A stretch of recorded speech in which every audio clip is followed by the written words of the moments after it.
Muito bom dia, senhoras e senhores deputados. Vamos então dar início à nossa reunião de hoje. Começamos pelo ponto 1, audição do Tribunal de Contas no âmbito da apreciação da Conta Geral do Estado 2024. Dou as boas-vindas à senhora Presidente do Tribunal de Contas, a senhora Juíza Conselheira Filipe Urbano Calvão, à senhora Juíza Conselheira Ana Furtado e à senhora Doutora Marília Carrilho, auditora-chefe do Tribunal de Contas. Esta audição irá compor-se por uma intervenção inicial de 10 minutos por parte da senhora Presidente do Tribunal de Contas. Irá seguir-se uma primeira ronda de 5 minutos por grupo parlamentar com resposta individualizada e depois uma segunda ronda que será por inscrição de deputado de 2 minutos com resposta da entidade no final pelo total do tempo das inscrições. Sem mais demoras, senhora Presidente do Tribunal de Contas, tem a palavra. Muito obrigada, Sr. Presidente. Muito bom dia, Sr. Presidente, senhoras e senhores deputados. É com sentido de responsabilidade institucional e elevada consideração por esta Comissão que o Tribunal de Contas vem, mais uma vez, prestar todos os esclarecimentos ditos por necessários, agora relativamente ao parecer à Conta Geral do Estado 2024. Este parecer anual, que incide também sobre a conta da Segurança Social, constitui um dos principais instrumentos de responsabilização pública e de transparência na gestão das finanças do Estado, prestando por isso um serviço de grande relevância ao Parlamento e ao conjunto dos cidadãos. No exercício desta sua competência, constitucionalmente prevista, o Tribunal de Contas analisa com rigor técnico e, naturalmente, face às regras e princípios que vigoram no ordenamento jurídico, múltiplos aspectos da execução do orçamento e das contas públicas. No parecer relativo à Conta Geral do Estado do ano 2024, o Tribunal de Contas emitiu um juízo de não conformidade com a Lei de Enquadramento Orçamental, por não conter o balanço e a demonstração de resultados exigida desde 2023. Sublinhe-se que este juízo não se reduz a um mero formalismo, antes traduz uma limitação significativa na possibilidade de certificação integral da informação financeira do Estado. É certo que, em outros aspectos, o parecer assinala a evolução da Conta Geral do Estado e da Segurança Social, mas há ainda algum caminho a percorrer no sentido de melhorar a execução orçamental e a gestão das finanças públicas. Por isso, o parecer é acompanhado de um conjunto de recomendações, 69, para ajudar o Estado e o Governo nesse caminho que tem de ser percorrido. Sendo o parecer do Tribunal de Contas um documento tecnicamente complexo, incidindo sobre matérias de grande relevância para a gestão financeira pública, o seu impacto, em particular no plano qualitativo, na percepção pública da própria qualidade da execução orçamental, é difícil de avaliar de forma imediata. Sabemos, porém, que este documento é escrutinado não só por entidades públicas ligadas à gestão orçamental e financeira do Estado, mas também no plano internacional, designadamente por agências de rating e outras instâncias que acompanham a sustentabilidade das finanças públicas. O Tribunal de Contas está, naturalmente, consciente do peso jurídico e institucional do seu parecer, produzindo, por isso, as suas conclusões com o máximo rigor técnico e sempre orientada pelo interesse do Estado. Neste contexto, importa recordar que nos próximos tempos se perspectivam alterações legislativas de relevo em matéria de governação financeira, designadamente à Lei de Enquadramento Orçamental e ao próprio regime jurídico aplicável ao Tribunal. É, por isso, oportuno que todos olhemos com cuidado para este documento e para as pistas que ele traz em termos de melhoria da gestão financeira pública. O Tribunal, pelo seu lado, manterá o rumo que definiu desde o início, afirmar-se como um pilar do Estado de Direito, promotor de uma cultura de rigor, de qualidade, de transparência e de responsabilidade nas finanças públicas, que é também um compromisso com a comunidade e, por isso, exige garantias firmes de independência, tanto quanto um mandato de controle sólido e abrangente em todas as vertentes de fiscalização. E agora pedi a autorização ao Sr. Presidente para passar a palavra à Sra. Conselheira Ana Furtado, relatora do parecer. Muito bem. Senhora Conselheira Ana Furtado, tem a palavra. Obrigada. Bom dia a todos, Sr. Presidente, senhoras e senhores deputados. A Conta Geral do Estado é uma conta especial. É muito abrangente, inclui contas de mais de 1.500 entidades, é bastante diversificada, inclui ou cobre 2 subsetores, a Administração Central e a Segurança Social, com entidades de natureza diversa e está em evolução, ou seja, é o resultado não só de uma política orçamental a cada ano, mas também resulta da modernização dos regimes de contabilização e dos respectivos sistemas de informação. Neste contexto, o parecer do Tribunal é também, como também já todos sabem, abrangente, porque inclui o resultado de um exame realizado às contas, tal como apresentadas. Em 2024, uma receita de 110 mil milhões de euros e de despesa de 111 mil milhões de euros, mas também uma apreciação à atividade financeira do Estado, designadamente em áreas selecionadas no contexto do nosso processo anual de planeamento. É uma apreciação que incorpora, assim, uma perspectiva de presente, mas também de passado e, cada vez mais, também de futuro. Nos minutos que agora dispomos, deixarei os aspectos mais específicos para a parte das respostas às questões que nos poderão colocar e irei, então, destacar 3 focos da nossa análise. Por um lado, o reflexo da ênfase dada ao processo evolutivo em curso. Em segundo lugar, darei nota de algumas das fragilidades detectadas do exame realizado às contas. Por último, destacarei algumas das observações a matérias transversais ao reporte financeiro do ano e que constam da parte C do parecer. Sobre o processo evolutivo em curso, o parecer aborda 3 vertentes. A ênfase à implementação da Lei de Enquadramento Orçamental, que está devidamente identificada como sendo o caminho a percorrer para dotar a conta de informação consolidada sobre o património, a dívida e as responsabilidades contingentes, e que permitirá também a respectiva certificação pelo Tribunal de Contas. Esta certificação será uma garantia clara sobre a fiabilidade da conta e importante perante o escrutínio cada vez mais exigente dos cidadãos e dos mercados financeiros. A este respeito, o juízo sobre a Conta Geral do Estado de 2024, emitido, volta a ser de não conformidade com a Lei de Enquadramento Orçamental, por esta não integrar as demonstrações orçamentais e financeiras consolidadas da Administração Central e da Segurança Social, tal como previsto desde a Conta Geral do Estado de 2023. Um aspecto relacionado e que também gostaria de evidenciar é o fato da conta consolidada da Segurança Social ter sido prestada pela primeira vez neste exercício de 2024 nos termos do SNCAP. Do exame realizado, o Tribunal recomendou, porém, entre outros, o reconhecimento no balanço da Segurança Social dos valores do passivo associado à atribuição do direito aos beneficiários das pensões a pagamento, informação de suporte que poderá ser muito útil às decisões sobre pensões.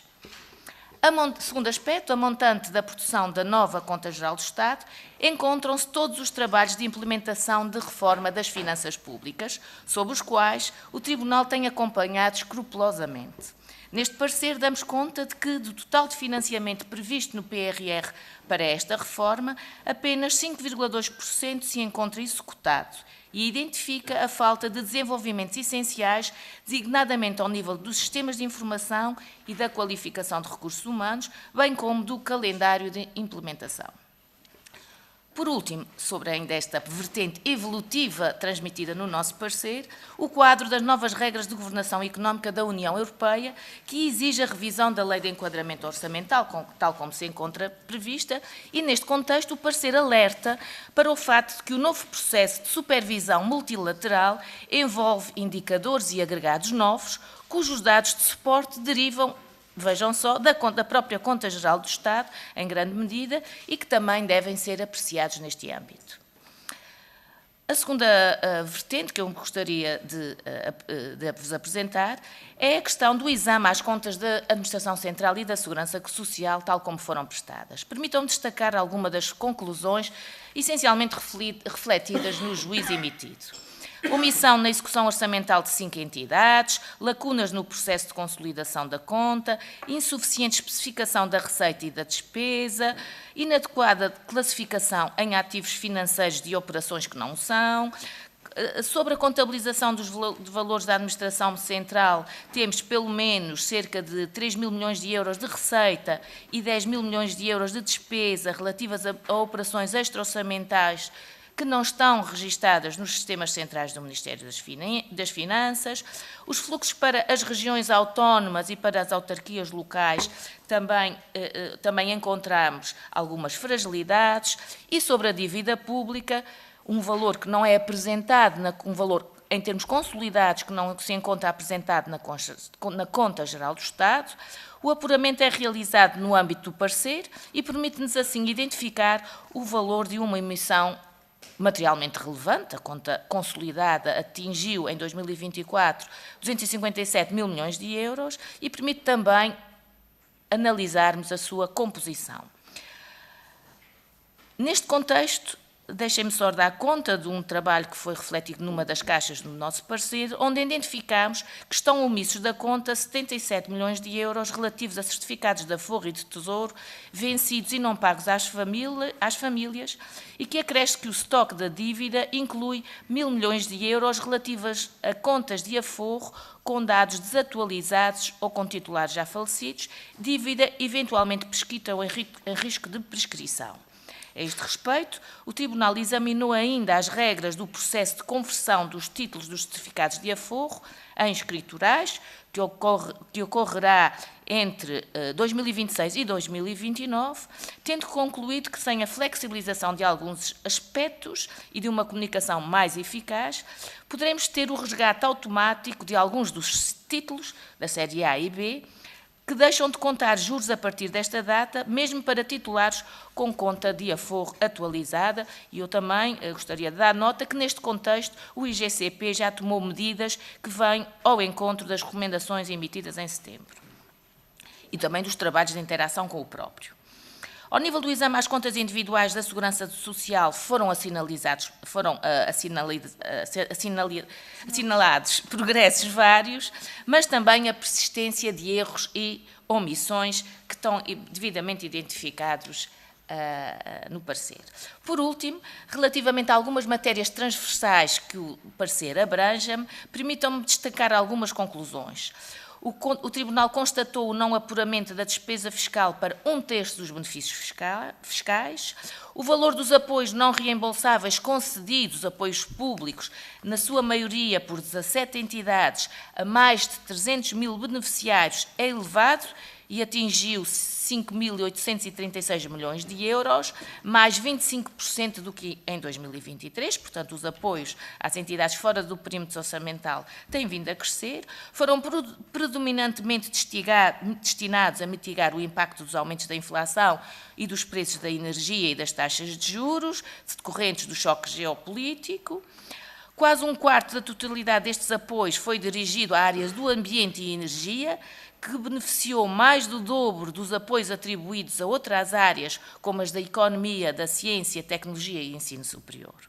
Porém, e sobre esta matéria nós temos vindo a insistir, o reporte destes apoios apresenta fragilidades, desde logo porque não permite conhecer as finalidades de mais de 800 milhões de apoios concedidos e porque a execução orçamental não é integralmente consistente com a informação das próprias entidades.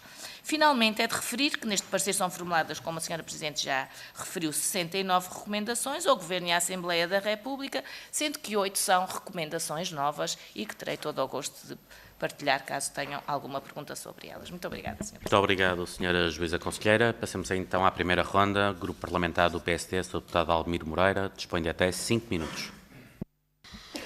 Muito obrigado, Sr. Presidente, Senhoras e Senhores Deputados.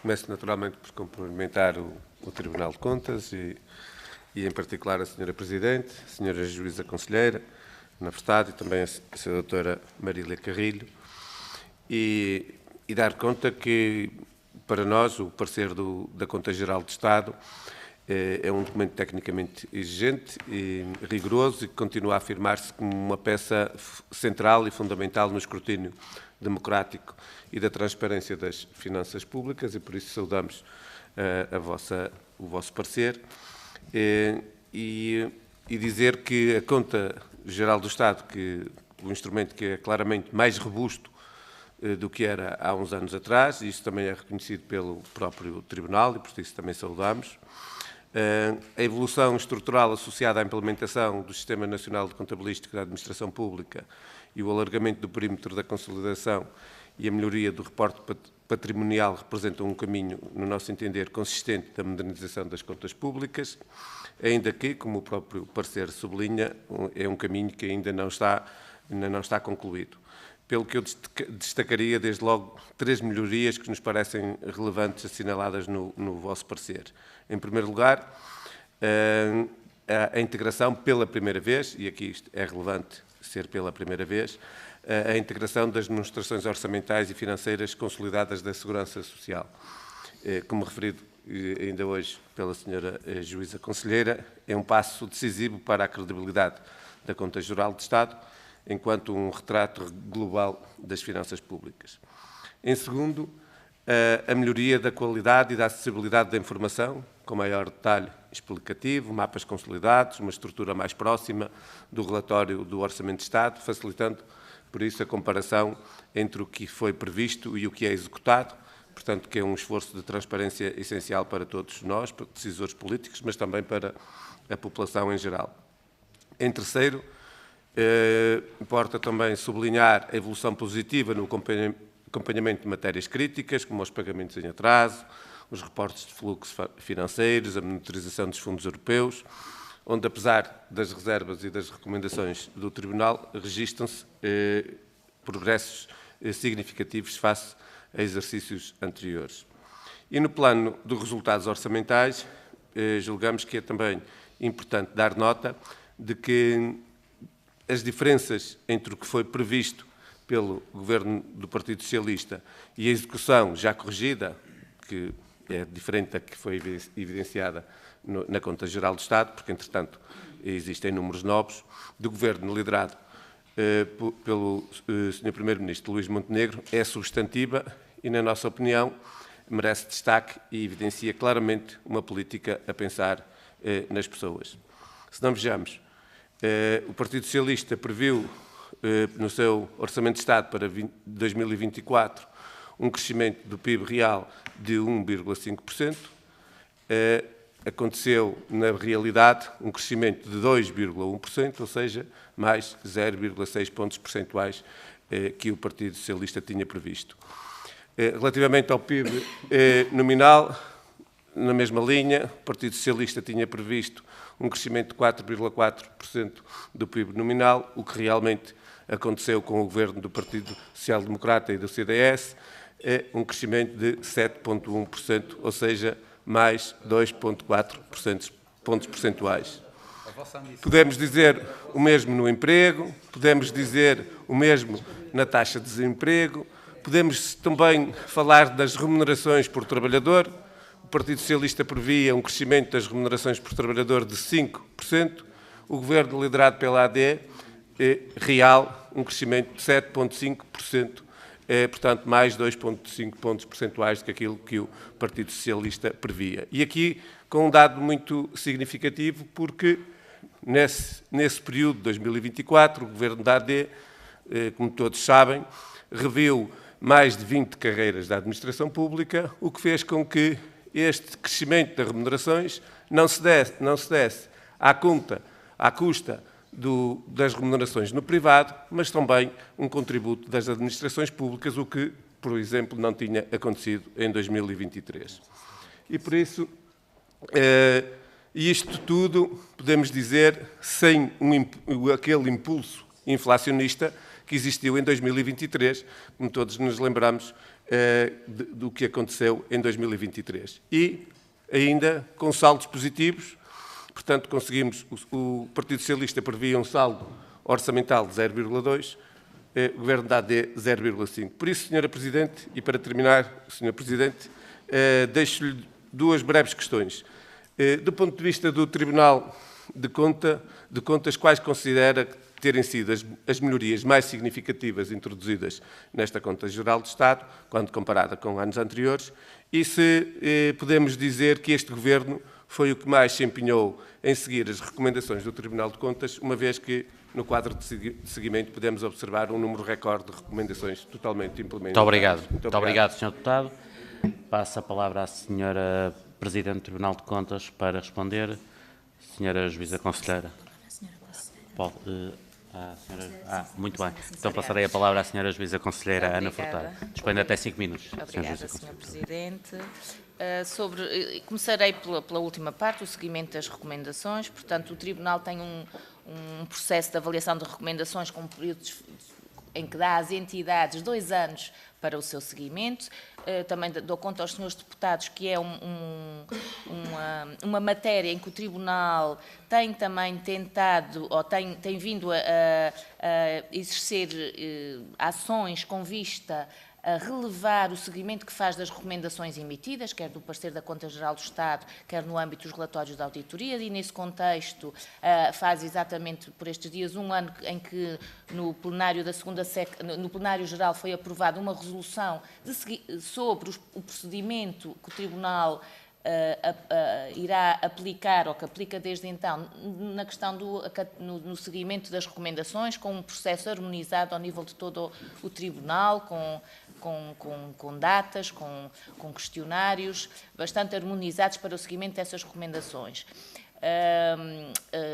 incluindo o pedido de informação às entidades alvo do nosso escrutínio no período de 6 meses, informação essa que será seguida e que será reportada com um procedimento bastante claro, no sentido de conhecermos, de facto, as medidas que foram implementadas, os objetivos para a sua implementação ou não, uma vez que as nossas recomendações, na maioria dos casos, não são obrigatórias, mas carecem, dão aos responsáveis pelo seu acatamento uma responsabilidade bastante importante e deverão ser seguidas nesse contexto. No âmbito do parecer da Conta-Geral do Estado, as recomendações foram seguidas relativamente às emitidas em 2022 e, de facto, verificamos no parecer que, relativamente às recomendações do parecer da Conta-Geral do Estado, das 57 recomendações que foram emitidas, cerca de 56% foram parcialmente implementadas e 14% foram implementadas na totalidade, portanto ficaram cerca de 30% das recomendações é que se encontram não implementadas. Não podemos distinguir as recomendações que foram, formuladas no âmbito do parecer da Conta-Geral do Estado de 2023, porque esse seguimento será feito no futuro.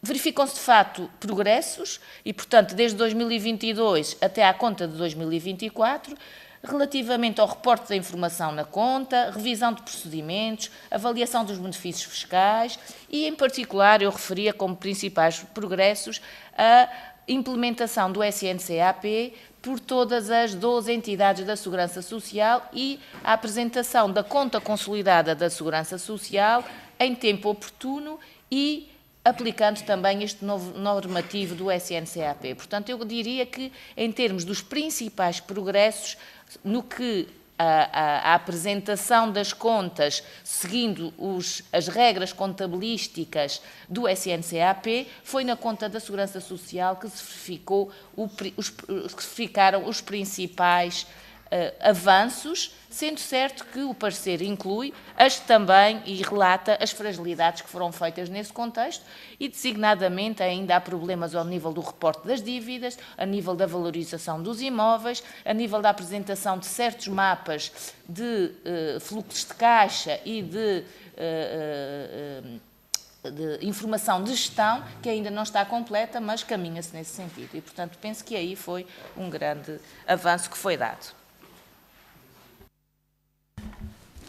Passo a palavra então à Sra. Presidente do Tribunal de Contas para concluir, ou já termina o seu... Só acrescentar que, de facto, com o novo sistema de acompanhamento de recomendações que está a ser agora implementado no Tribunal, pretendemos não só atingir o tal objetivo de harmonização desse acompanhamento, dos procedimentos de acompanhamento, mas também de transparência, de maior transparência a essa análise e, por isso, de facto, reiterando aquilo que a Sra. Conselheira já referiu, as recomendações não são, naturalmente, vinculativas, mas, enfim, resultam de uma ponderação de um órgão que tem uma especial competência técnica nesta matéria e, portanto, tendencialmente poderá haver pontos em que haja uma divergência de entendimento quanto ao modo como se lê o regime jurídico aplicável, mas, no essencial, elas devem procurar ser seguidas porque garantem uma melhor realização dos interesses públicos financeiros do Estado. Muito obrigado. Passamos então ao Grupo Parlamentar do Partido Chega. A senhora deputada Patrícia Almeida dispõe de até 5 minutos. Bom dia, Sr. Presidente, obrigada. Bom dia, Sra. Presidente do Tribunal de Contas, Sra.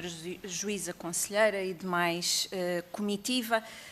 Gostaria de continuar ainda neste ponto das recomendações feitas ao Governo. Foram formuladas nesta Conta Geral do Estado 69 recomendações, sendo que 8 são novas, são recomendações novas e uma delas é referente ao processo de conversão dos títulos físicos de certificados de aforro pelo seu impacto nas famílias. E era aqui, concretamente nesta nova recomendação, que gostaria de me centrar, sendo que deixava já uma pergunta para que, para além desta nova recomendação referente aos certificados de aforro, que se pudessem explanar também as restantes 7 de um ponto de vista mais resumido, tendo em conta o tempo, mas era importante termos também algum enquadramento.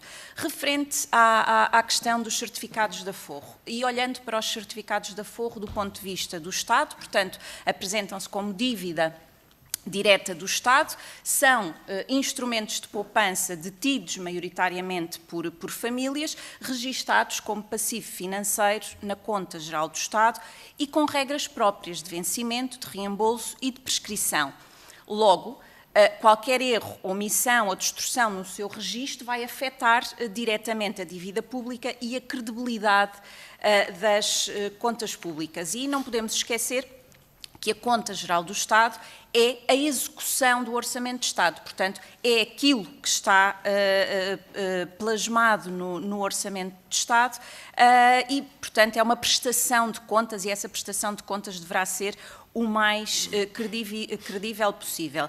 O Tribunal de Contas identificou então aqui um problema ao qual emitiu uma recomendação e inclusive a Sra. Presidente dizia que devíamos de olhar com cuidado para este documento e percebo as suas palavras, desde logo porquê?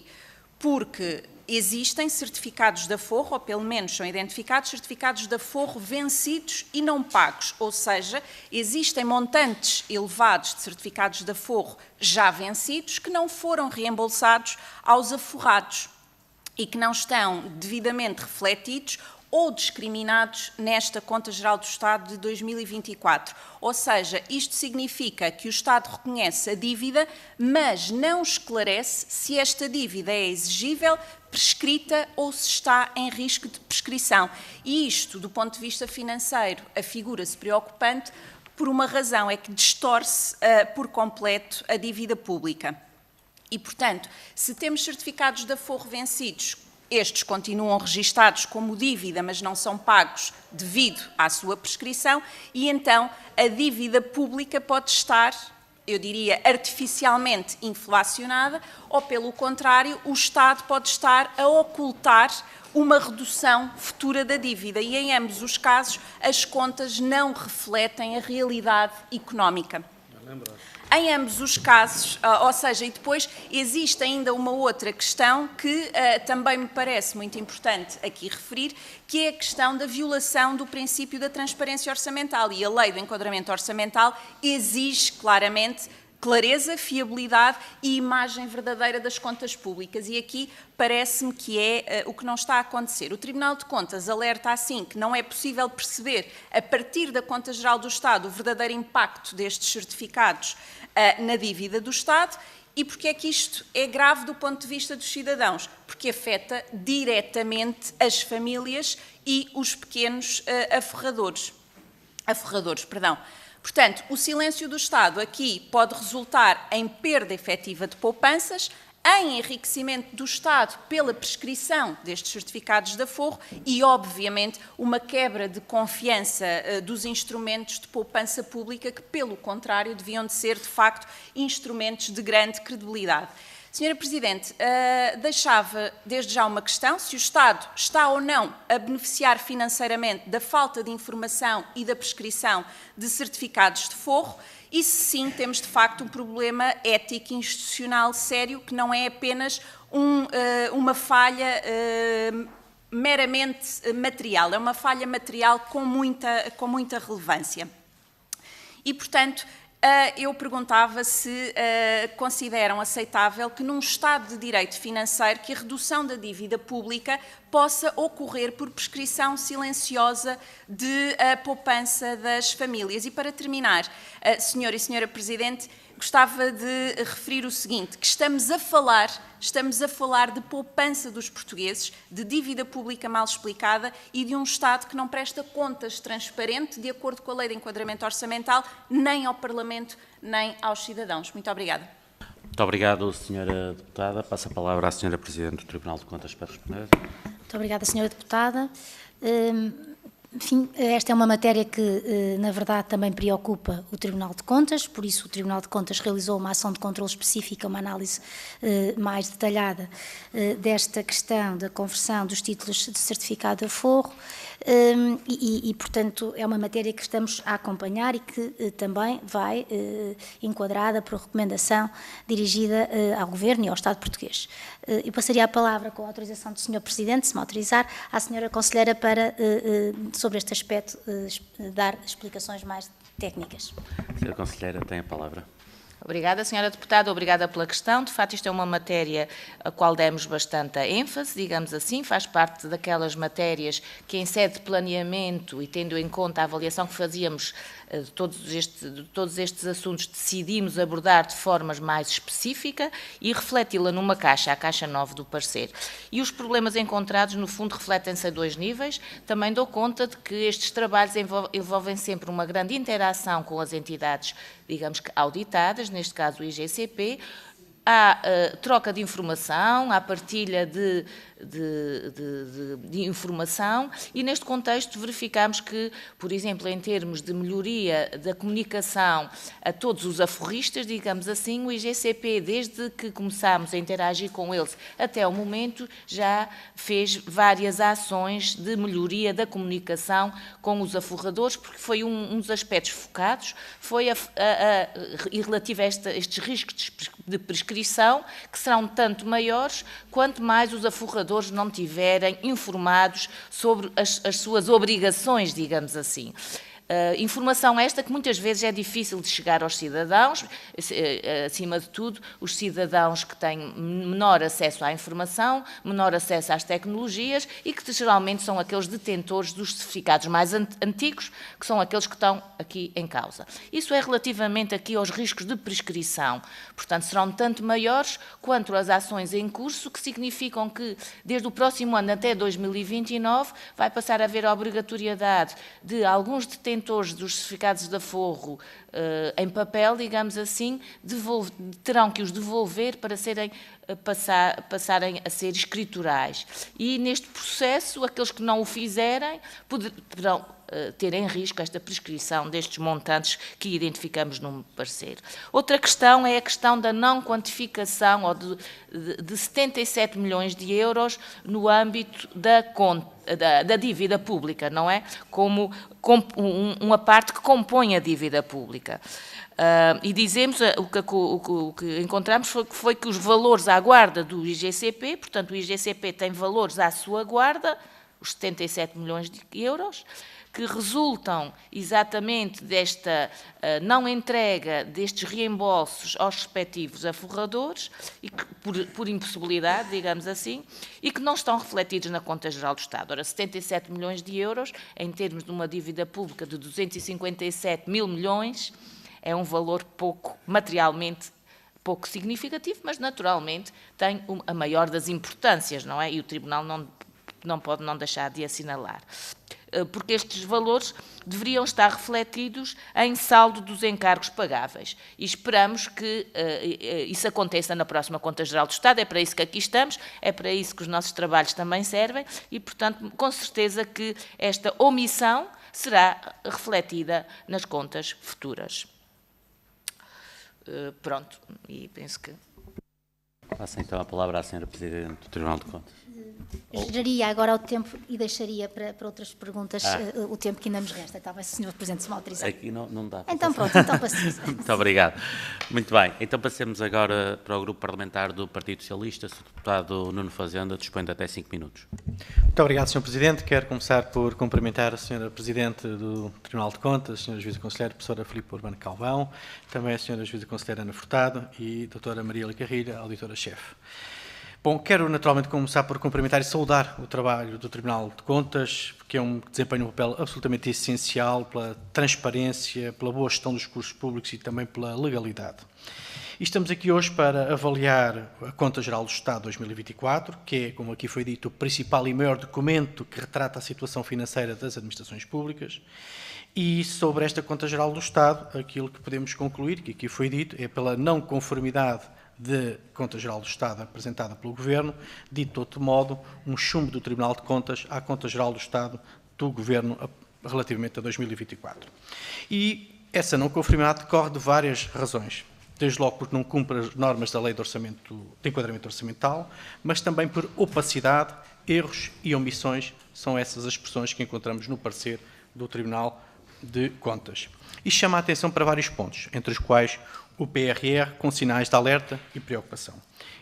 E é por aqui que eu quero colocar algumas questões. Na análise à Conta Geral do Estado, o Tribunal de Contas sublinha insistir, e cito, a persistência de significativas demoras na execução do PRR e do Portugal 2030, bem como na materialização dos seus efeitos. E podemos afirmar que esta situação permanece. Há atrasos e há mesmo projetos concluídos que financiados pelo PRR que estão há mais de um ano para ser abertos ao público. Face à incapacidade de execução e dos atrasos verificados, o Governo apresentou no último ano 2 reprogramações do PRR. Dessas reprogramações, uma das principais alterações foi a transferência do montante global de mais de 930 milhões de euros para o Banco Português de Fomento para um sistema de incentivos de apoio às empresas, com financiamento a fundo perdido associado. No fundo, quase como uma lógica do Portugal 2030. O Governo já lançou estes avisos de concursos e, de acordo com aquilo que foi a nossa avaliação a esses avisos, há 3 pontos que nos merecem especial atenção. Primeiro, os critérios de avaliação de mérito, quando comparados com o Portugal 2030, são menos exigentes. Segundo, a avaliação de mérito está atribuída à estrutura de missão Recuperar Portugal, e a questão que nós colocamos neste âmbito é que se possa questionar se esta estrutura reúne a competência, a experiência e se foram facultados os meios técnicos e humanos para assegurar em 30 dias, com rigor e seletividade, repito, com rigor e seletividade, mais de 5.000 candidaturas em 30 dias. Porque, na verdade, acelerar não pode ser aligeirar e os fundos têm que ser para projetos com qualidade e impacto. Em terceiro lugar, ao contrário dos avisos do Portugal 2030 e de outros do PRR, não é clara a resposta às seguintes questões. Quem acompanha e fiscaliza a execução financeira destes projetos no terreno? Quais as penalizações em caso de incumprimentos? Está prevista uma avaliação da realização dos resultados e dos impactos destes projetos? Ora, tudo isto devia estar explicitado nos avisos, como acontece noutros avisos de outros sistemas de incentivos. Mas a verdade é que não está. E por isso, estas questões já as colocamos ao próprio Governo e sobre este ponto perguntamos ao Tribunal de Contas o seguinte. O Tribunal de Contas também vai avaliar a aplicação destes fundos europeus do PRR que foram transferidos para o Banco Português de Fomento? Vai avaliar a conformidade, o rigor dos processos de análise e de fiscalização na atribuição dos apoios concedidos pelo Banco Português de Fomento no quadro do PRR?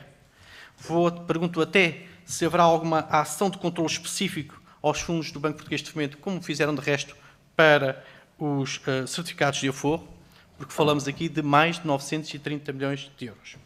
Segundo ponto, ainda sobre o PRR, o Tribunal de Contas refere a persistência de insuficiências na informação disponibilizada publicamente relativamente à monitorização do PRR.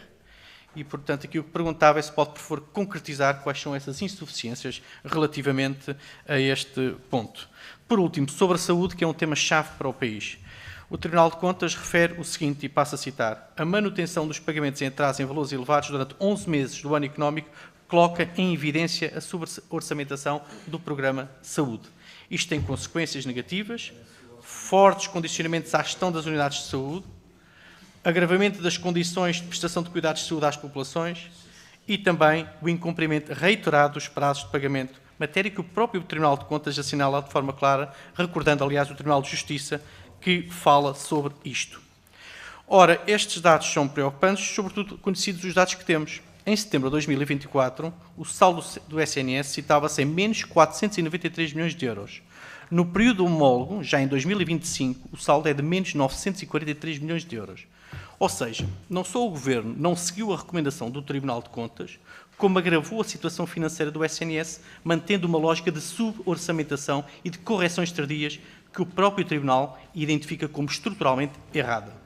E por isso, as questões são as seguintes. Considera o Tribunal que a prática de combater insuficiências orçamentais através de reforços de capital no final do ano compromete a transparência orçamental e a boa gestão financeira? E, para concluir, que riscos identifica o Tribunal para a sustentabilidade futura do SNS, caso esta prática se mantenha e que está a ser agravada de suborçamentação da saúde por parte do atual Governo? Muito obrigado, Sr. Presidente. Muito obrigado, Sr. Deputado. Passo a palavra à Sra. Presidente do Tribunal de Contas para responder. Dispõe de até 5 minutos, Sra. Presidente. Muito obrigada, Sr. Presidente. Muito obrigada, Sr. Deputado. Eu focaria aqui uma das questões, depois passaria a palavra à Sra. Conselheira, com a autorização do Sr. Presidente, que diz respeito ao modo como o Tribunal procura acompanhar a execução do financiamento europeu.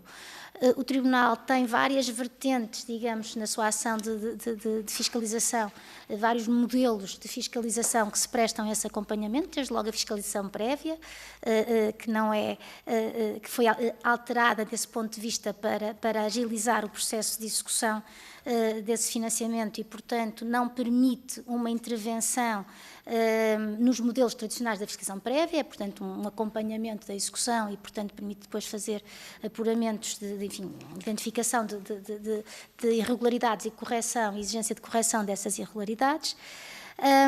E tem também, naturalmente, sempre esta possibilidade de fiscalização sucessiva, de acompanhamento da atividade de financiamento público e de financiamento, portanto, com base nos fundos europeus, que é uma das suas preocupações. Há aqui tem havido nos últimos anos, não é de agora, já vem de trás, esta opção política de serem criadas novas entidades administrativas, estruturas de missão, outro tipo de entidades, para garantir um melhor acompanhamento da execução do financiamento europeu. O Tribunal, naturalmente, que compreende essa opção, não está em causa apreciá-la ou deixar de apreciar, compreende a opção e procura que essa opção também não limite a sua ação de controle. Isso é que eu acho que é o mais importante. A solução, uma eventual opção de multiplicar entidades em certas áreas de atividade, em certas áreas de financiamento público, poderia ser uma forma de esvaziar os poderes do Tribunal. O importante é que o Tribunal continue a ter esta possibilidade também de interação com essas entidades e também de fiscalização do trabalho que essas entidades realizam e, através disso, portanto, vai acompanhando. Neste momento não está a acompanhar a ação dessas entidades e vai trocando informações com essas entidades. Não está prevista, neste momento, nós estamos a preparar precisamente a aprovar esta semana o plano de ação para o próximo ano de fiscalização. Não está neste momento, creio, equacionada uma ação de controlo ao Banco Português de Fomento, mas eventualmente poderá eventualmente vir a ser considerado pertinente. Nesta fase ainda estamos a ponderar. Eu passaria a palavra, sem mais, à Sra. Conselheira, com a autorização do Sr. Presidente. Muito bem. Sra. Conselheira, tem a palavra. Obrigada, Sra. Presidente. Sobre o PR, eu penso que a Sra. Presidente já disse, o PRR já disse as questões principais. Nós acompanhamos e com todo o cuidado. Também temos uma caixa no parecer com algumas mensagens que têm a ver, identificando os atrasos que se concretizaram. Refiro que até ao final de 2024 as transferências da União Europeia no âmbito do PRR totalizavam cerca de 11.397 milhões de euros e deste valor apenas 55% tinham sido entregues aos executores dos investimentos e 28%, o que corresponde simplesmente a 28% do total programado. Mas identificamos mais, para além destes dados, identificamos que existem fragilidades no planeamento e identificamos também que existem demoras na aprovação de normativos e procedimentos, tardia abertura de concursos, falta de maturidade dos projetos aprovados, morosidade dos procedimentos de contratação e dos processos decisórios, atrasos no início e desenvolvimento de trabalhos e na submissão e processamento de pedidos de pagamentos. Em vários casos, estas demoras prendem-se com a falta de capacidade e de recurso das próprias entidades intervenientes. Portanto, esta questão dos atrasos na execução do PRR é, de facto, uma questão quase que estrutural dos problemas que o país enfrenta e que também, naturalmente, está relacionado com um problema estrutural de longa data e que se repercute no indicador final do investimento público, sempre aquém do previsto, digamos assim, a quando vamos avaliá-lo em termos de execução.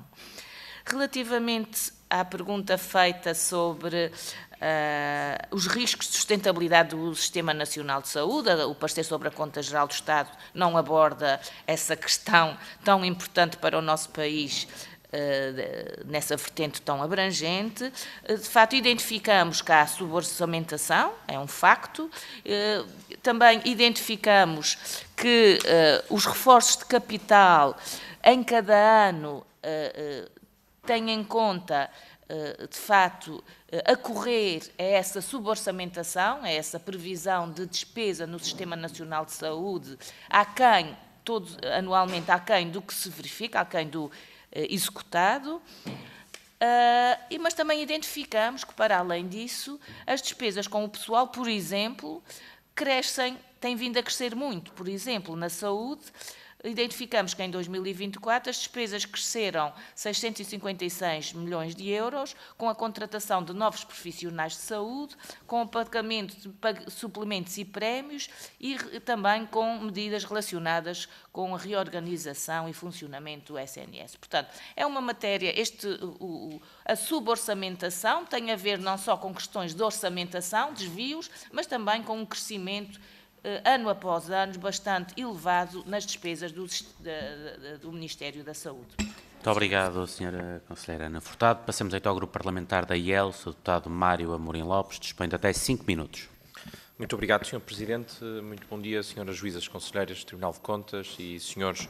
Deputados. Antes de fazer aqui a interpelação às Sras. Juízas Conselheiras, a propósito da Conta Geral do Estado, nem é uma questão de não resistir a comentário. Sinto um dever a comentar algumas das coisas que foram aqui ditas, porque parece-me ser do interesse público que assim o faça.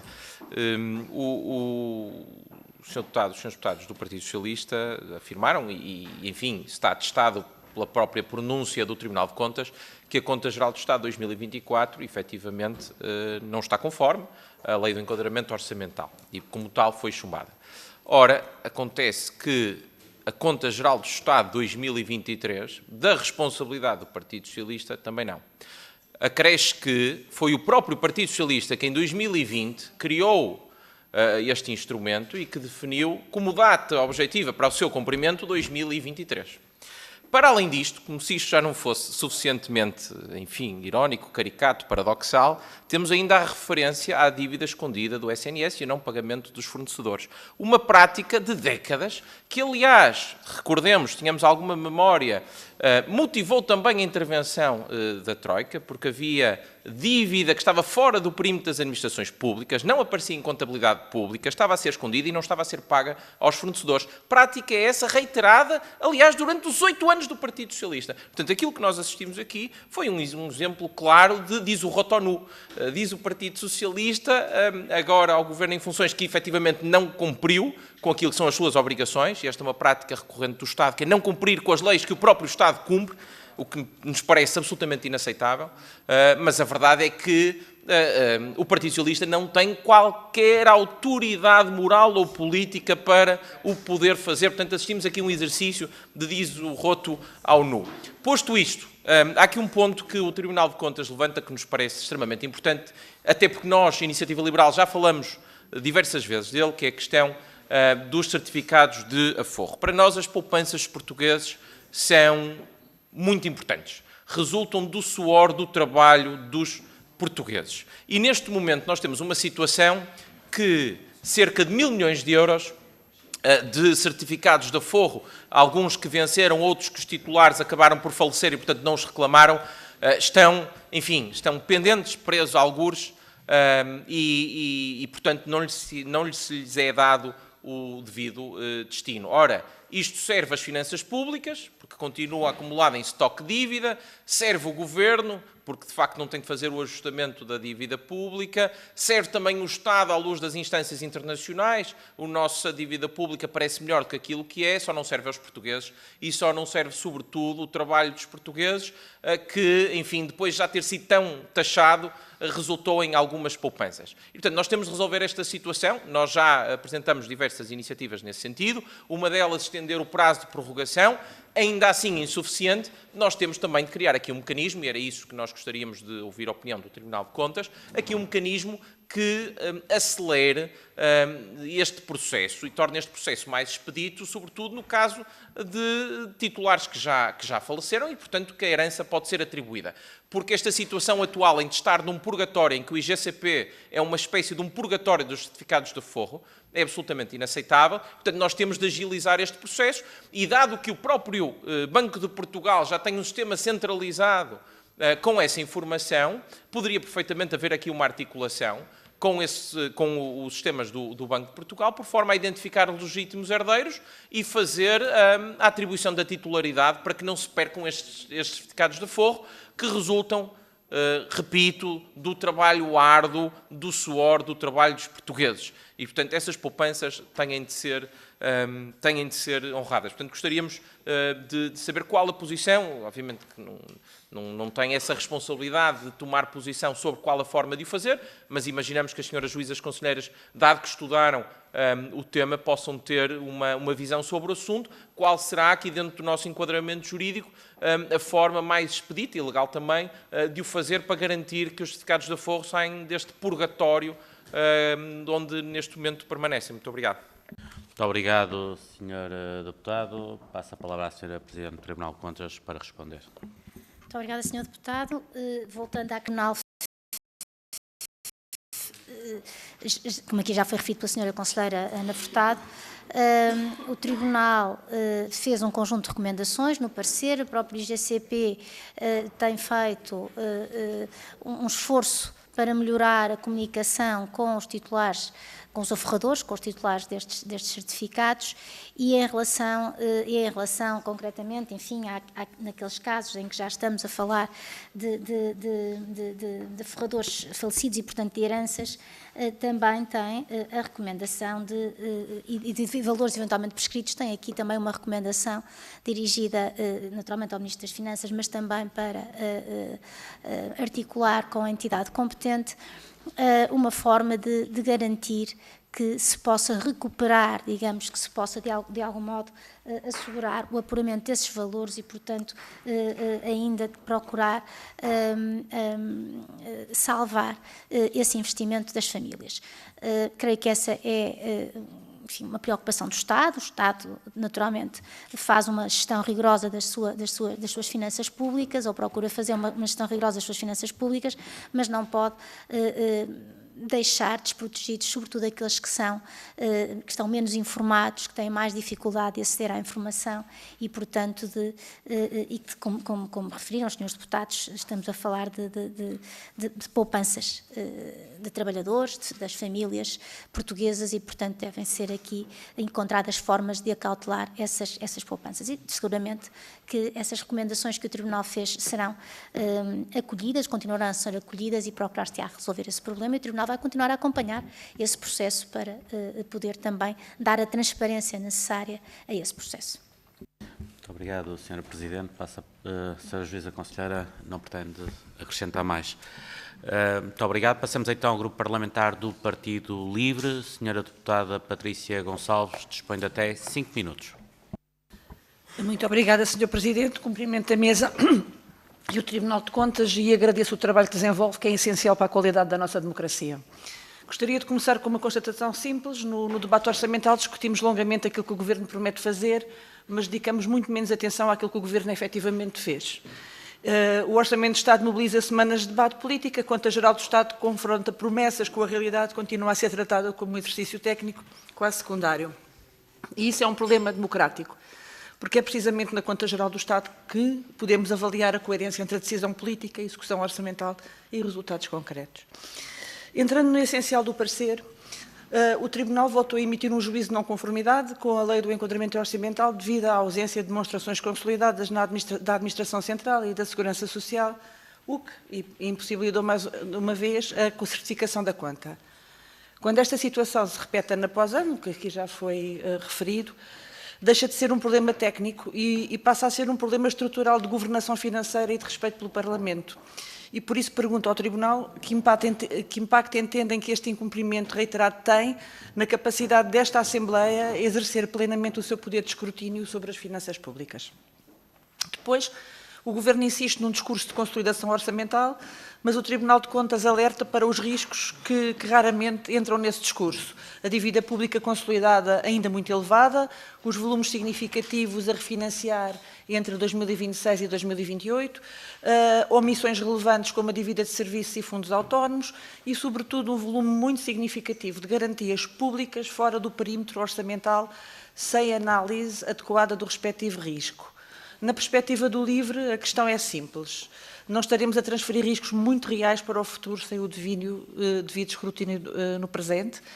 E se o Tribunal considera que o atual reporte, como ele está, permite ao Parlamento ter uma visão clara destes riscos que recaem sobre as finanças públicas nos próximos anos?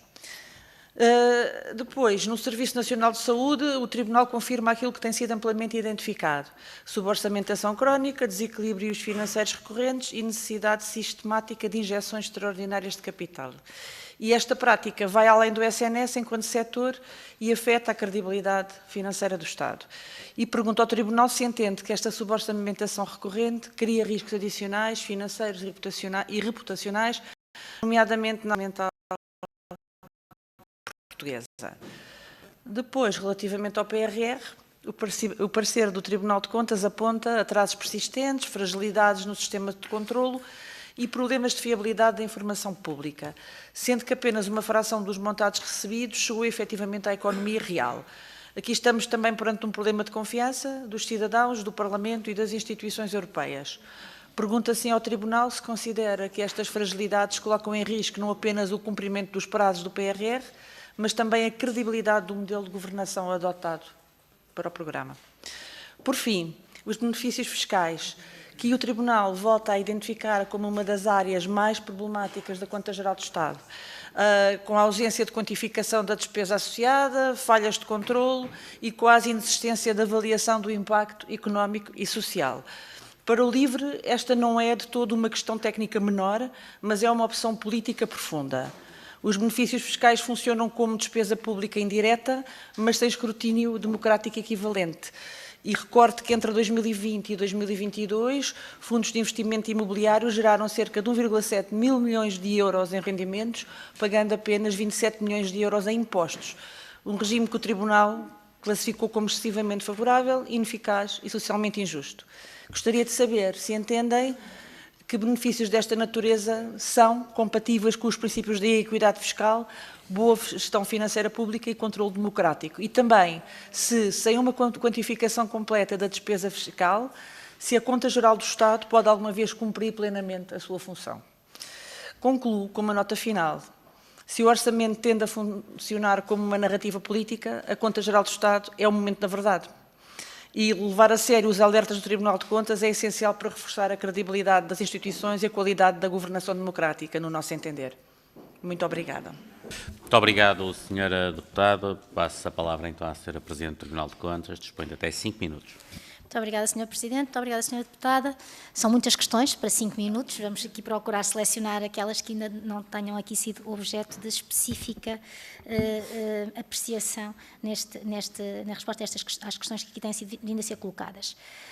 Em relação à questão do incumprimento da Lei do Enquadramento Orçamental, é de facto, enfim, uma questão recorrente, não é nova, não é específica desta Conta Geral do Estado, mas eu gostaria aqui de sublinhar esse propósito que a Lei do Enquadramento Orçamental é uma lei importante, tem uma opção legislativa aqui importante, uma opção política importante e até com alguma ambição, que era a de garantir que o Estado conseguisse apresentar demonstrações orçamentais e financeiras consolidadas na administração central e na segurança social até 2023, ou a partir de 2023, peço desculpa, a partir de 2023. E, portanto, e por isso o Tribunal tem vindo a chamar a atenção para ainda não ter sido possível, não ter sido ainda cumprido esta ambição. E, portanto, o que eu queria aqui sublinhar é que está em cima da mesa uma revisão desta Lei de Enquadramento Orçamental. Naturalmente, os senhores deputados terão o poder de, no limite, eliminar esta data ou colocar qualquer outra mais para adiante, mas eu diria que é importante mantermos aqui a ambição de garantirmos aqui um quadro, uma perspectiva para o Parlamento, uma perspectiva para os cidadãos sobre as demonstrações orçamentais e financeiras consolidadas da Administração Central e da Segurança Social e, portanto, focava e no momento em que a lei foi aprovada era um desafio ambicioso, mas que o Estado deve procurar continuar aqui a tentar atingir esse objetivo que é fundamental para dar uma transparência, um quadro geral transparente do Orçamento do Estado, da execução orçamental e das finanças públicas portuguesas. Enfim, quanto à questão de se as omissões de que padece esta Conta Geral do Estado prejudicam a capacidade de avaliação do Tribunal relativamente a essa conta, eu diria há aqui algumas omissões que são significativas, mas apesar de tudo continuamos a ter aqui um panorama geral, genérico, enfim, do estado das finanças públicas portuguesas e nesse sentido creio que há, com a ajuda também do próprio parecer do Tribunal e do esforço que o Tribunal tem feito também em algumas análises concretas de alguns destes aspectos que aqui vêm refletidos na conta, têm os elementos necessários para essa apreciação. Quanto ao mais, eu passava, se o Sr. Presidente me autorizar, a palavra à Sra. Conselheira. Tem a palavra a Sra. Conselheira. Obrigada, Sra. Presidente. Obrigada, Sr. Presidente. Obrigada, Sra. Deputada, pelas questões que coloca e, no fundo, coloca, quanto a mim, duas questões estruturais, quase que eu diria. De um lado, se a Conta Geral do Estado é um instrumento útil, e do outro lado, duas questões relevantes que já foram, penso que, afloradas, que têm a ver com os problemas da saúde e do PRR. A baixa execução, quer de um lado, quer do outro. Sobre a questão da Conta Geral do Estado como instrumento. Então, a Conta Geral do Estado é um instrumento útil para, aqui na Assembleia da República, nós podermos tomar decisões fundamentadas sobre as políticas públicas. E, de facto, essa é a questão importante. É a questão em que todos os âmbitos nós afloramos no parecer e eu julgo que os senhores deputados, com a Conta Geral do Estado, tal como ela está, e com o parecer sobre a Conta Geral do Estado do Tribunal de Contas, já de facto possuem informação muito útil e quase que não diria suficiente, mas a necessária para as decisões que se têm que tomar. Porque podem ver que o parecer sobre a Conta Geral do Estado complementa muito da informação da conta e evidencia com clareza e com total transparência o que falta e o caminho a seguir. Portanto, à custa de todo este trabalho que tem sido feito ao longo dos anos, o caminho a seguir tem sido persistente e tem sido único. Portanto, apesar de tudo, não tem havido desvios e o Tribunal também tem assinalado os avanços. Naturalmente que o caminho é completar a informação, completar do ponto de vista patrimonial e completar do ponto de vista da orçamentação por programas, onde através de um reporte mais completo ao nível dos resultados, os senhores deputados poderão ter informação muito útil sobre essa avaliação das políticas públicas de que se deseja. Para além disso, há esta questão mais contabilística, esta questão do balanço e toda aquela questão que temos vindo a evidenciar e que mais uma vez este ano evidenciamos, de a conta não inclui o balanço e as demonstrações financeiras consolidadas da Administração Central. essa falta de informação, as entidades que prestam contas ao Tribunal incluem essa conta. Agora, essa informação agregada, portanto, uma entidade contabilística Estado que inclua informação sobre os ativos e os passivos do Estado é fundamental, de facto, para as decisões de políticas públicas no futuro e para assegurar a dita redução, minimização dos riscos futuros. Portanto, toda essa questão do futuro penso que será muito colmatada com os desenvolvimentos em curso ao nível do balanço e da demonstração de resultados. Por um lado. Por outro lado, também essa informação em curso será crucial para garantir para esta emissão da certificação que o Tribunal de Contas pretende, uma vez tendo o balanço e a demonstração de resultados da Administração Central. Obrigada. Muito obrigado, Sra. Conselheira Ana Furtado. Muito bem, passamos então à nossa segunda ronda. Temos 6 inscrições. Começamos pelo Sr. Deputado Almiro Moreira. Dispõe de até 2 minutos. Muito obrigado, Sr. Presidente. Daqui da primeira ronda, o que nós verificámos foi basicamente que o Chega e a IEL se focaram nos certificados de aforro.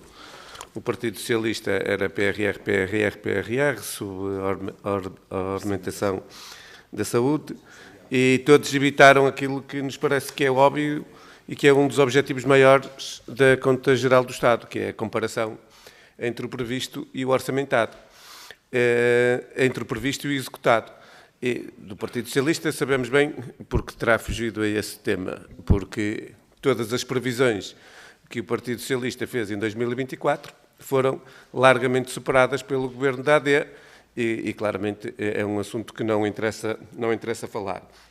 Mas, e sobre a orçamentação da saúde, o Sr. Deputado Nuno Fazenda, só de dizer-lhe este número, 2,5 mil milhões de euros. Foi a vossa suborçamentação entre 2016 e 2024. 2,5 mil milhões de euros.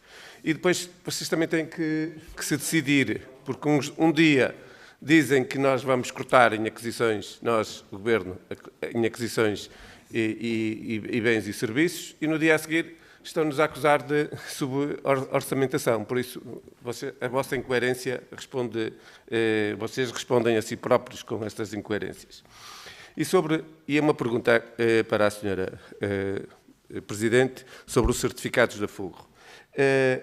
As alterações já feitas por este Governo, nomeadamente em matéria de desmaterialização e também na entrada direta no modelo da relação de bens da autoridade tributária, não vão elas só por si já resolver parte dos problemas que foram aqui identificados neste relatório, que foram identificados também quer pelo Chega e pela IEL, e se concorda ou não que esta Conta Geral do Estado é um bom instrumento para fazer uma comparação entre o que foi previsto e o que foi orçamentado. Muito obrigado. Muito obrigado, Sr. Deputado. Passamos ao Sr. Deputado Paulo Seco. Sr. Deputado, tem a palavra 2 minutos.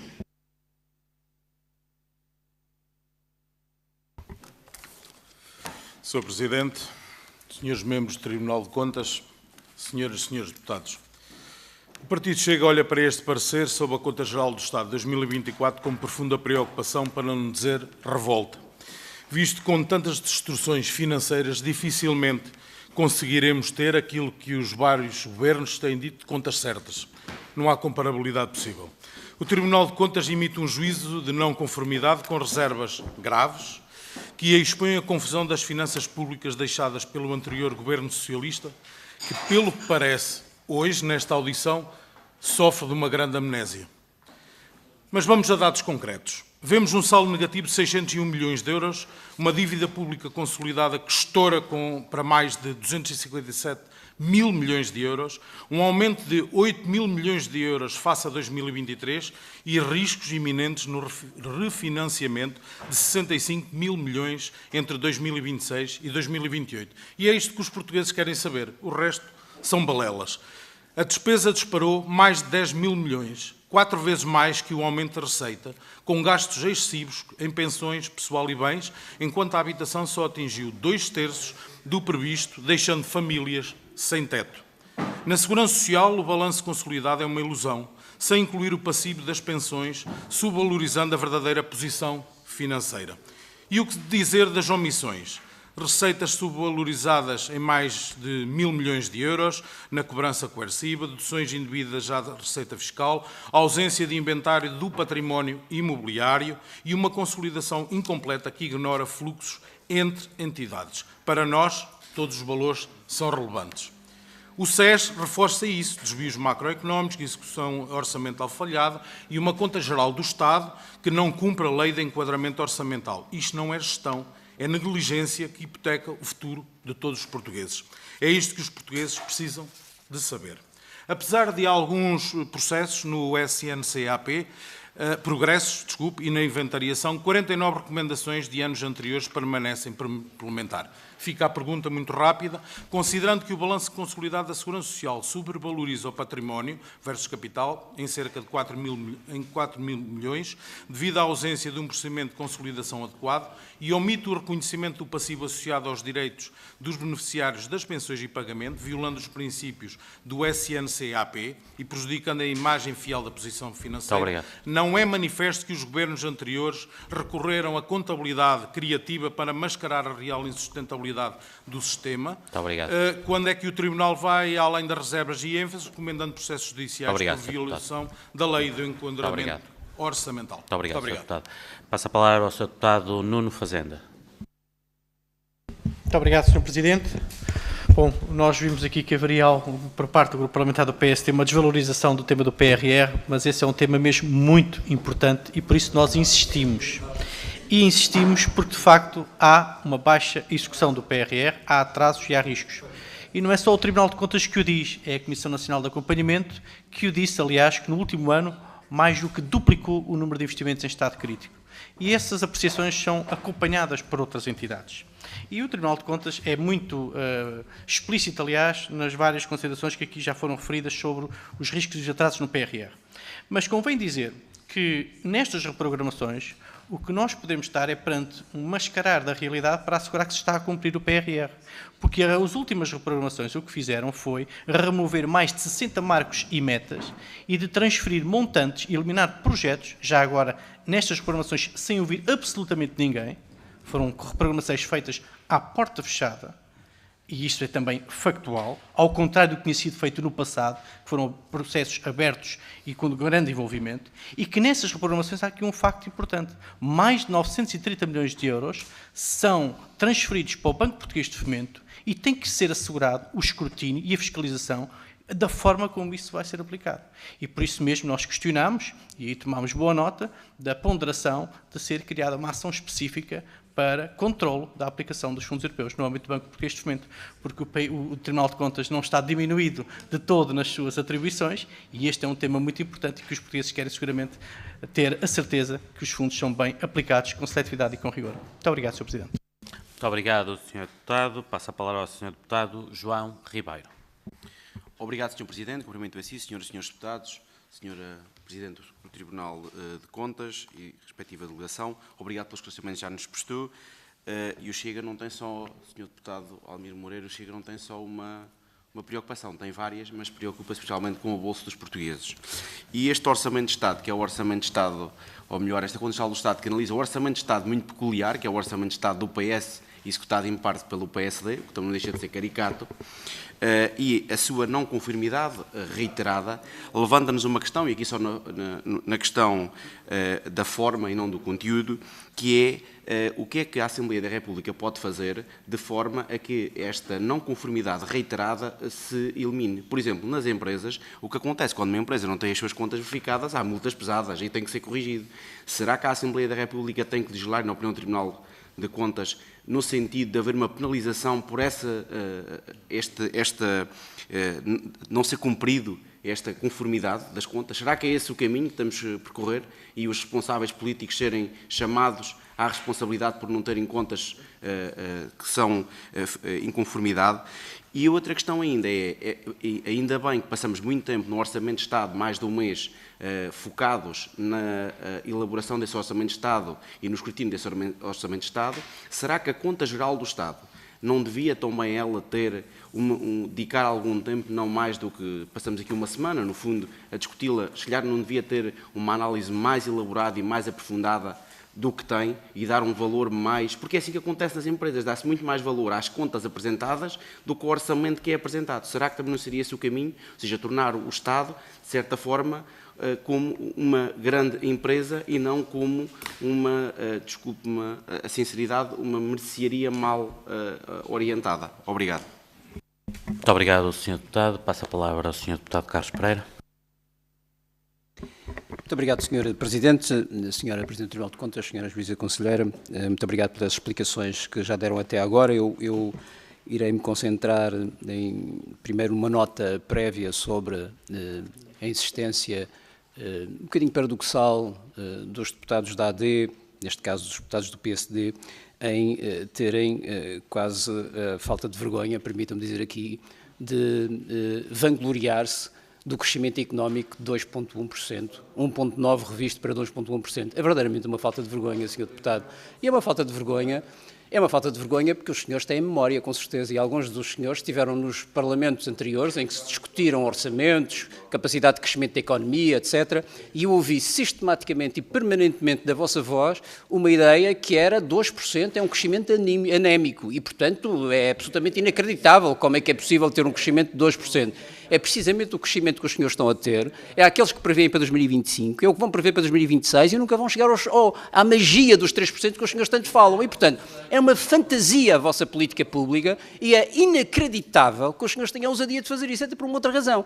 É que em 2023, se for consultar as estatísticas do INE revisto, porque viram, o governo do PS teve em 2023 um crescimento económico de 3,1%. A tal magia que os senhores querem fazer e que nunca conseguem fazer com tanta política económica que fazem. Mas mais, nos 8 anos, nos 7 anos, excluímos o ano da pandemia, o crescimento foi acima dos 3%, o crescimento médio foi acima dos 3%. E, portanto, senhores deputados, acabem com essa ideia de que vão conseguir crescimento económico, não têm conseguido e é absolutamente fantasioso aquilo que dizem e é uma falta de vergonha virem falar sobre isso. Sobre a pergunta, Sra.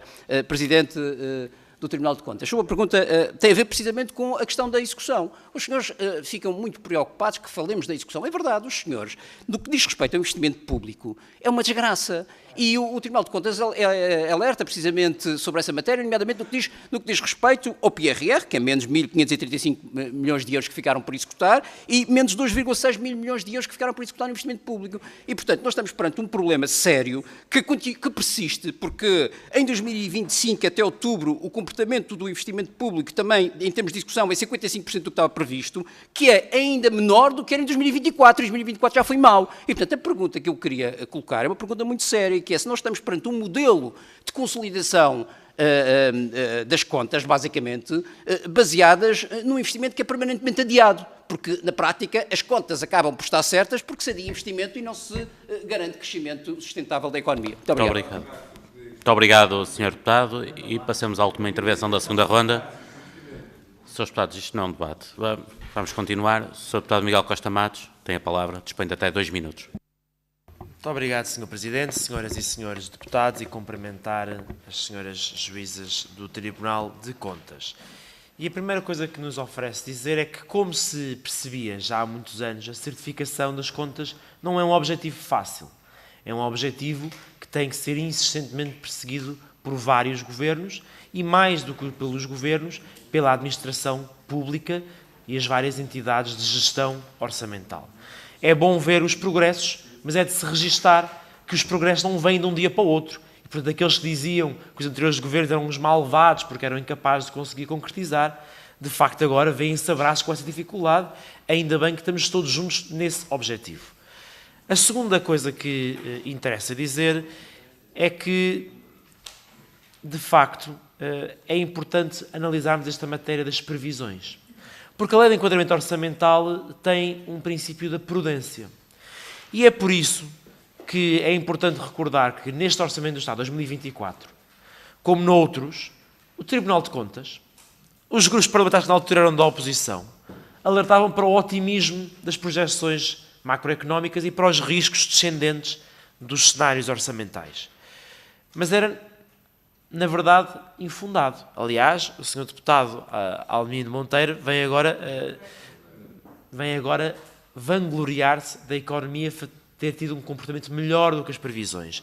Eu gostava de lhe informar que em 2023 foi assim, em 2022 foi assim, em 2021 foi assim, não foi assim em 2020 porque houve a Covid, não é? Mas em 2019 foi assim, em 2018 foi assim, em 2017 foi assim, em 2016 foi assim. As previsões são sempre superadas porque é suposto ser assim. Porque há um princípio que consta da lei, que é o princípio da prudência. E é por isso que é suposto também o Tribunal de Contas alertar previamente para os riscos descendentes e não vir dizer nós gostávamos que vocês tivessem mais ambição, porque as previsões que constam de um orçamento do Estado não se trata de ambição para o país, trata-se de realismo nas contas públicas. E é isso, Senhora Presidente do Tribunal de Contas, que eu gostava que pudesse elucidar esta comissão. Porque, de facto, é importante termos em conta, mais do que este debate, este tete-a-tete político, que interessa se calhar mais para os senhores jornalistas, mas que pouco esclarece os portugueses que estão lá em casa e os vários intervenientes que estão a ouvir esta audição, como é que nós podemos, de facto, assegurar que as previsões são prudentes, alguns poderiam mesmo dizer conservadoras, para evitarmos dar um passo maior que a perna. E eu gostava de facto, alertar sobre um ponto desta matéria, que é o SNS. Porque nós temos visto sucessivas suborçamentações. E isto foi desvalorizado. Houve um grande aumento do orçamento do SNS. Essa suborçamentação foi tendencialmente anulada. Eu já termino, Sr. Presidente, mas houve senhores deputados que falaram bastante tempo e, portanto, poder-me dar a tolerância que deu a outros. Já. O déficit do SNS, na execução orçamental deste ano, já vai em 1.000 milhões de euros. Houve valores semelhantes, como aliás o seu parecer aponta, no ano passado. Estamos com um nível recorde das dívidas farmacêuticas e ainda assim, apesar de toda esta suborçamentação, há quem aponte para um corte de 10% na aquisição de bens e serviços no próximo ano. E o que eu gostava de lhe perguntar é porque como o Governo justifica isso com eficiências, e houve um parecer, aliás, do Tribunal de Contas em relação aos programas de revisão de despesa. Para terminar, se, Senhora Presidente do Tribunal de Contas, entende que é possível identificar aquilo que são as eficiências daquilo que são os cortes. Porque isso é como se pode aprofundar o nosso debate orçamental. Muito obrigado. Eu apenas quero lembrar que aquele tempo não é o correto. Tem que acrescentar mais 40 segundos. Portanto, dobrou quase o tempo da sua intervenção. Muito obrigado. Sr. Deputado Alberto Fonseca tem a palavra. Sr. Presidente, há uma interpelação à mesa para distribuir um documento. Portanto, eu ia fazê-lo no seguimento da intervenção do Sr. Deputado Carlos Pereira. Pronto, evitei fazer para não entrar nesse combate, mas depois da intervenção do Sr. Deputado Miguel Costa Matos, em que disse que algumas das intervenções foram mais para os jornalistas ouvir, portanto, aí percebi o alcance da intervenção do Sr. Deputado Carlos Pereira, então também para os senhores jornalistas ouvirem, vou pedir para distribuir aqui um documento. O Sr. Deputado deve estar a alucinar quando diz que o crescimento médio do Governo PS foi superior a 3%. Eu vou distribuir aqui um documento em que diz que, efetivamente, em 2023 foi 3,1%, foi o único, podia ter buscado uns anos anteriores. Muito bem. Podia ter buscado anos anteriores com crescimento negativo, mas a média, e era aí que queria chegar, a média da governação do Partido Socialista foi 2,2%. Muito longe dos 3%. Passa a chegar, por favor, o documento aos serviços para ser distribuído pelos grupos parlamentares. Muito bem. Muito bem. Vamos então dar a palavra à Senhora Presidente do Tribunal de Contas. Senhores deputados. Senhores deputados. Senhores deputados. Estamos numa audição e não num debate. Vamos dar então a palavra à Senhora Presidente do Tribunal de Contas, Senhora Juíza Conselheira Filipe Urbano Calvão, dispõe de até 12 minutos. Tem a palavra.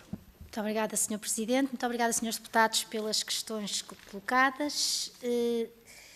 Centraria para já a minha intervenção em dois aspectos. O primeiro, a questão do juízo recorrente do Tribunal de Contas sobre a não conformidade com a Lei de Enquadramento Orçamental e ainda também, voltando a duas questões, o PR, em três em rigor, agora somei também a questão da saúde, PRR e saúde. Muito rapidamente, e depois, com a autorização do Sr. Presidente, passaria a palavra à Sra. Conselheira Ana Furtado. Muito rapidamente, respeitante à questão da não conformidade com a Lei de Enquadramento Orçamental, aqui aquilo que já foi referido várias vezes, a falta de balanços e demonstrações financeiras relativamente à conta da Administração Central. de facto, é um caminho longo, como aqui foi referido, era um objetivo importante este da consolidação das contas, é um caminho longo, mas é um caminho importante que seja, enfim, que se termine de percorrer e, portanto, que se chegue ao fim dele para que se possa ter uma visão geral das finanças públicas do Estado. Também em termos de credibilidade, não apenas interna, mas também em termos de credibilidade externa das finanças públicas do Estado português. E nesse caminho, volto a dizer, as consequências são, enfim, do juízo de não conformidade, as consequências são aquelas que os senhores deputados decidirem que são, ou seja, nesta fase, a principal função da intervenção do Tribunal é emitir um parecer que ajude o Parlamento a avaliar as contas públicas e a tomar decisões em termos de políticas públicas para o futuro. É também uma ajuda um apoio para o Governo poder corrigir e complementar os aspectos que estão omissos, ou irregulares ou omissos no contexto da Conta Geral do Estado, e é também um fator de dar transparência a essa gestão pública financeira. E este é o objetivo do parecer. O caminho que está previsto na Lei de Enquadramento Orçamental e que ainda não ficou concluído, que é o da certificação da Conta Geral do Estado, é um caminho distinto e aí os senhores deputados ponderarão que consequências querem dar a uma eventual recusa de certificação de contas da administração pública e, concretamente, da Conta Geral do Estado. E como está em cima da mesa uma revisão, quer do regime do jurídico aplicável ao Tribunal de Contas, quer da Lei de Enquadramento Orçamental, isso é uma ponderação que podem fazer. Mas, na verdade, o que nós todos, e acho que todos estamos a trabalhar nesse sentido, é procurar que a Conta Geral do Estado seja objeto de certificação por parte do Tribunal de Contas num futuro próximo. Quanto ao PRR, eu sublinhava apenas que também aqui, desde o início, o regime do PRR, o enquadramento jurídico do PRR era um enquadramento apertado, difícil, exigente. Exigente nos critérios, exigente no tempo de execução. E, portanto, não é... digamos, eu creio que até a própria União Europeia já esperava que a Generalidade dos Estados-membros não conseguissem plenamente executar aquilo que lhes estava, enfim, atribuído à cabeça. E, por isso, o que eu acho que o Estado português tem de fazer é, de facto, um esforço de tentar apressar, com rigor, mas apressar este processo de execução do financiamento europeu, para o que, naturalmente, enfim, terá de encontrar soluções e também soluções tecnológicas de análise dos projetos no tempo mais curto possível para conseguir dar o maior enfoque possível. O Tribunal, volto a dizer, vai continuar a acompanhar esta matéria com os modelos, com os instrumentos que o legislador lhe vai reconhecendo e que tende a modificar com alguma recorrência, mas vai se adaptando e vai procurando acompanhar a questão da execução dos fundos e, portanto, vai continuar a procurar ajudar o Estado português na execução célere do PRR. Finalmente, quanto à questão do Serviço Nacional de Saúde e da sustentabilidade do Serviço Nacional de Saúde, o Tribunal vai, no próximo ano, isso já posso ir anunciando, tem algumas ações que estão em curso ou que estão quase a ser concluídas relativamente ao acompanhamento da gestão da gestão financeira do Serviço Nacional de Saúde e, portanto, conta em breve trazer, enfim, a público e, portanto, também a esta Casa, informação relevante sobre essa matéria.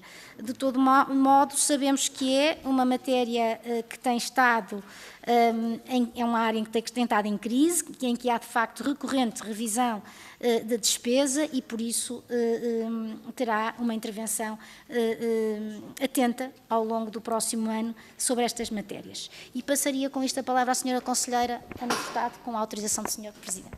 Tem a palavra a Sra. Conselheira. Obrigada, Sr. Presidente. Eu começaria por focar